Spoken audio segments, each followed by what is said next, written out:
இதே சொல்ல சார், காங்கிரஸ் கட்சி முன்னாடியே தாவேகாவுக்கு ஆதரவு கொடுத்து விட்டது. அது மற்ற கட்சிகளுக்கு ஒரு அழுத்தத்தை ஏற்படுத்தி இருக்கிறது அப்படிங்கிற ஒரு பொதுவெளியில் ஒரு சிந்தனை இருக்கிறது.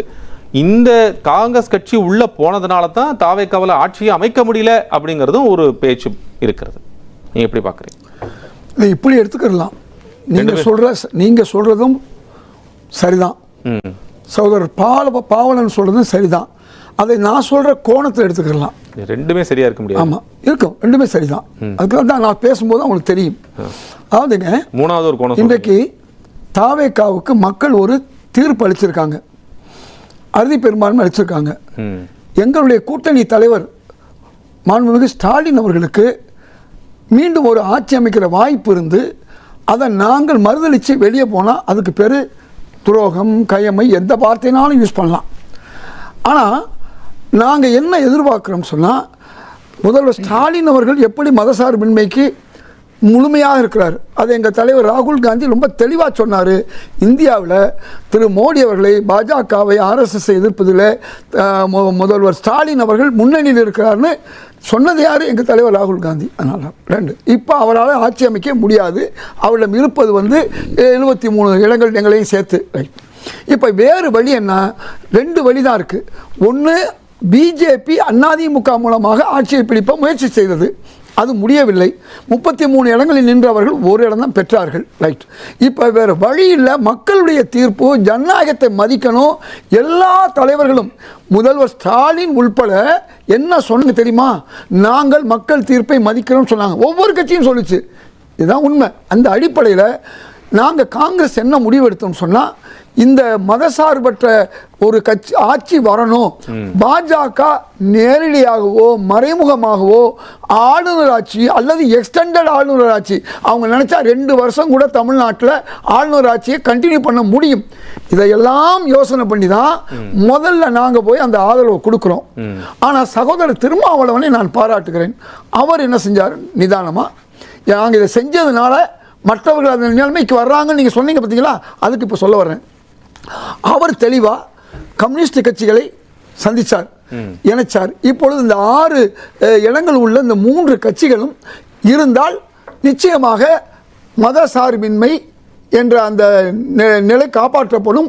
இந்த மக்களுடைய தீர்ப்பு பிரகாரம் தாவேகாவுக்கு ஆட்சி வழங்கக்கூடிய வாய்ப்பு ஏற்படும். துரோகம் செய்து விட்டது காங்கிரஸ், முதுகில் குத்து விட்டது காங்கிரஸ், எங்க கூடவே டிராவல் பண்ணி போட்டு இப்போ திடீர்னு இப்படி அங்கே போய் ஆதரவு கொடுத்துட்டாங்களே என்ற ஒரு வசை சொல்.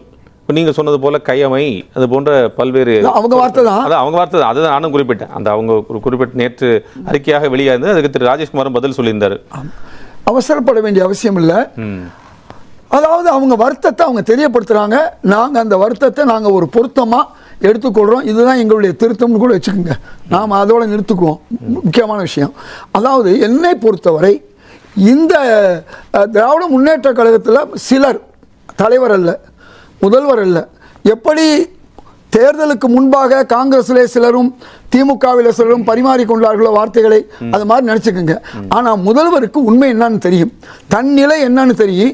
இன்னைக்கு பாஜக வந்துவிடக்கூடாது, அதிமுக மறைமுகமாக வந்துவிடக்கூடாது என்பதையும் அவர் அறிவார். அதை திருமாவளவன் அவர்களும் மற்ற கட்சி தலைவர்களும் கூட அவர்கள் எடுத்து சொல்லியிருக்க முடியும். நான் இல்லைங்களே, நான் இப்போ சொல்ல வர்ற விஷயம். அப்படி என்றால் ஒரு இஃப் கேள்வி இருக்குங்க. அப்படின்னா நீங்க 25 23 இடங்களை கூடுதலாக பெறுவதற்கும் திமுகவுடைய வழக்கறிஞர் பிரிவினுடைய தலைவராக திரு சரவணன் குறிப்பிட்டது போல ஒரு ராஜ்யசபா சீட்டை விட்டு கொடுத்துட்டு போவாங்களா என்று கேள்வி கொடுத்ததற்கும் என்ன செய்ய போறாங்க? இது போன்ற கேள்வி ஒரு விரல் நீட்டும் போது 3 விரல் இருக்கிறது என்பதை நான் மேலோட்டமா சொல்றேன். ஏன்னா நாங்கள் எங்களுடைய கூட்டணி கட்சியை நாங்கள் தவறாக விமர்சிக்க விரும்பவில்லை, விமர்சிக்க மாட்டோம். ஏனென்றால் நேற்று வரை எங்களுக்கு கூட்டணிக்கு தலைவராக இருந்தவர் முதல்வர் ஸ்டாலின் தான், அது மாற்று கருத்து இல்லை. இப்போ நான் மீண்டும் சொல்றதுக்கு ஒரே காரணம், எங்களை பொறுத்தவரை அந்த வார்த்தைக்கு நான் நேரடியாக உங்களுக்கு மறைமுகமாக சொல்லிட்டேன். அவர்களுக்கு சொல்லக்கூடிய உரிமை இருக்கிறது. ஆனால் சொல்ல வேண்டியவர் அந்த மாதிரி சொல்லியிருந்தால் நாங்கள் பதில் சொல்லியிருக்க முடியும். இல்லை, அது 88 அதாவது 1998 நடந்தது என்ன, தமாகவோட கூட்டணியில் இருந்து திடீர்னு வாஜ்பாய்க்கு ஆதரவு கொடுத்து அமைச்சர்கள் பெற்றதன் இப்படி பல விஷயங்களை எடுத்து சொல்ல முடியும். ஆனால் நாங்கள் சொல்ல தயாராக இல்லை. அதற்காக நாங்கள் அதை நாங்கள் அன்றைக்கு தலைவர் மூப்பனார் அவர்கள் கையமை என்ற வார்த்தை பயன்படுத்தவில்லை, புறமுதல் குத்தினார் என்ற வார்த்தை நாம் பயன்படுத்தவில்லை, பயன்படுத்த மாட்டோம். இன்னைக்கு சொல்கிறோம், எங்களுக்கு திராவிட முன்னேற்ற கழகத்தை பொறுத்தவரை அந்த கட்சி கம்ஃபர்டபுளாக எதிர்க்கட்சியாக இருந்து அடுத்த 5 ஆண்டுகளிலே நிச்சயமாக தங்களை நிலைநிறுத்தி, ஏற்கனவே தமிழ்நாட்டில் 5 ஆண்டுகள் ஒரு நல்லாட்சி நடத்தி இருக்கிறார்கள், அந்த நல்லாட்சி தொடர வேண்டும். இல்லை, எனக்கு புரியல. நீங்க ஒரு இடத்துல திமுகவை பாராட்டுறீங்க, இன்னொரு பக்கம் தாவேக்காவுடன் ஆதரவு நட்பு கரம் நீட்டுறீங்க, 2 பக்கம் கூட்டணி வச்சுட்டு எப்படி நீங்க 2 பக்கம் இவ்வளவு நேரமா நான் விளக்கம் சொன்னது புரிஞ்சிருக்கும். திமுகவால் ஆட்சி அமைக்க முடியாது, பாஜக வந்துவிடக்கூடாது, அப்ப தாவேக்காவுக்கு ஆதரவு கொடுக்கணும்.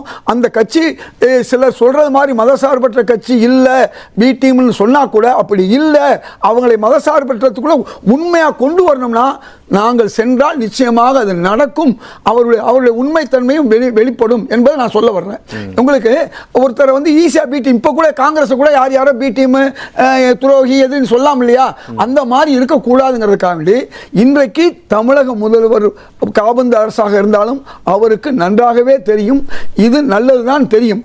யாரோ சிலர் சொல்வதற்காக, எங்களில் சிலர் சொல்வதற்காக அப்புறம் அவங்களுடைய ஒப்புதலுக்கு அப்புறம் தான் அந்த வார்த்தைகள் வருகிறதா? ஒப்புதல் என்பது வார்த்தையாலும் இருக்கலாம், அதாவது சம்பவங்களாலும் நடக்கலாம், அது வேற விஷயம். இப்போ நான் சொல்ல வந்தது, இன்றைக்கு நான் இந்த நேரத்தில் உங்க மூலமாக ஒரு கோரிக்கை வைக்கிறேன். அதாவது மதசார்பற்ற கட்சிகளாக இருக்கக்கூடிய விசிக, இரு கம்யூனிஸ்ட் கட்சிகளுக்கு நான் வைக்கக்கூடிய கோரிக்கை வேற ஒன்றும் இல்லை. இன்றைக்கு நாம் ஜனநாயகத்தை காப்பணும், மக்களுடைய மேண்டேட் என்று சொல்லக்கூடிய அந்த தீர்ப்பை மதிக்கணும். 3வது பாஜக எந்த வகையிலும் பூந்து விடக்கூடாது, அதே மாதிரி ஆளுநர் ஆட்சி வந்துவிடக்கூடாது. இவற்றையெல்லாம் கணக்கு போட்டு திராவிட முன்னேற்ற கழகத்துக்கும் எந்த பாதகமும் ஏற்பட்டு விடக்கூடாது. அதில் நீங்க புரிஞ்சுக்கங்க, நாங்க அங்கே இருக்கும்போது இன்னும் அவர்களுக்கு நல்லது நடக்கும். இப்ப எனது வேண்டுகோள் இதே சார், நீங்க ரொம்ப லாங் ஸ்டாண்டிங் ஒரு பொலிட்டிஷியன், நீங்க யார் பக்கம் இருக்கிறீங்க அதை முதல்ல தெளிவுபடுத்து. நான் தாவேக்கா பக்கம் இருக்கிறேன், திமுகவுக்கு நஷ்டம் வந்துடக்கூடாது, இந்த பக்கம் போவேன். அதாவது குழந்தையும் கிளி விட்டு தொட்டிலையும் ஆட்டுறங்கிற கதை இந்த அரசியல் சரிப்படாது. நீங்க அதுக்கு நல்லாவே தெரியும். இந்த பக்கம் போறேன், அந்த பக்கம் போறேன், எதுல இருக்கீங்க? என்னுடைய பேச்சின் சாரத்தை மக்கள் விளங்கிக் கொள்வார்கள்.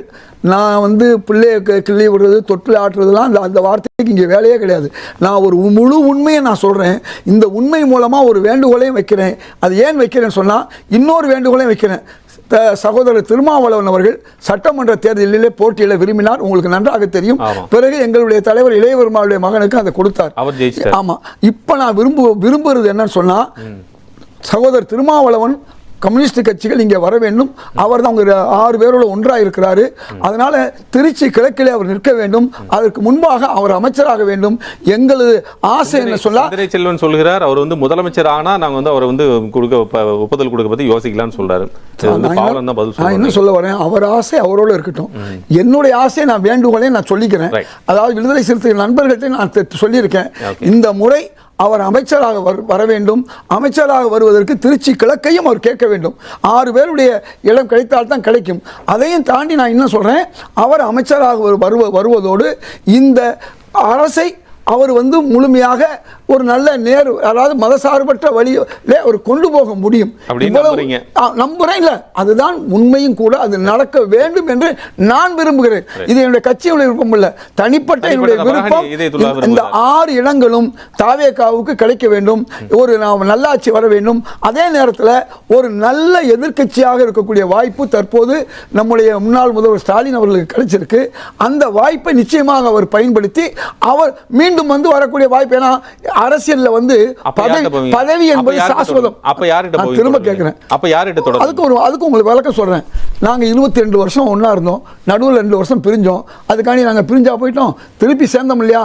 மக்கள் நல கூட்டணி 2016 எல்லாரும் கம்யூனிஸ்ட் கட்சிகள் இருந்து விசிகால இருந்து விஜயகாந்த் அவர்கள்லாம் ஒன்னா இருக்கும்போது திமுகவோட கூட்டணியில் இருந்தது யார்? காங்கிரஸ் மட்டும்தான். அதனால எங்களை பொறுத்தவரை திமுக என்ன விமர்சனம் செய்தாலும் அதை பற்றி நாங்கள் பெரிதுபடுத்த மாட்டோம். அதனால திரும்பவும் சொல்வது, இன்றைய சூழ்நிலையில் தாவேகா வர வேண்டும். அது ஆளுநர், அதற்கு ஆளுநர் வந்து பாஜகவுடைய தலைமையின் முடிவை கேட்காம அரசியலமைப்புடைய சட்டத்தை மதிக்க வேண்டும். அதே போன்று ஏற்கனவே பல முன்மாதிரிகள் இருக்கு, உங்களுக்கு நல்லா தெரியும். கர்நாடகாவில் இருக்கு, மகாராஷ்டிராவில் இருக்கு. இந்த முன்மாதிரிகளை வைத்துக்கொண்டு அவர் எவ்வாறு பாஜக தங்களுடைய ஆட்களுக்கு வந்து பதவியை பிரமாணம் செய்து வைத்தார்களோ அதே மாதிரி இந்த ஆளுநர் செய்ய வேண்டும். இல்லை என்றால் உச்சநீதிமன்றம் அதற்கான நடவடிக்கை எடுக்கும். அதற்கான வேலைகளில் இன்னைக்கு தவேகாவும் காங்கிரசும் இணைந்து செய்து கொண்டிருக்கிறது டெல்லியில்.